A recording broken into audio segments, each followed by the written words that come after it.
لفانيز اللي بيكمل اللاعب روبن جارسيا. اولا قطعها حلوه قوي، قطعها بتوقع عالي في اللقطه اللي فاتت. المدافع الموزمبيقي رينالدو في اللقطه احتفظ بالكرواتي فوديمير على دكه البدلاء.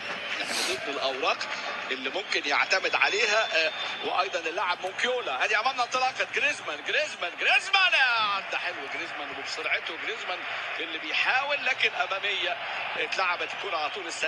السنين مع نادي فالنسيا ثم الى الريسنج ثم بعد ذلك انضم الى اودينيزي. لاعبين مميزين. بينيه في العمق، ضربه مسافه التسلل، ولكن يطلع على طول ايتور فرنانديز. تمريره ارجنتينيه من وكان دخل مكان ماكليستر في تلك المباراه. قوه الهجوميه جيمي افيلا، 7 اهداف جيمي افيلا الارجنتيني العاشق والمحب لعمل التاتو الخاص بنادي روزاريو. هو لاعب لوسان لورينزو، لكن هو من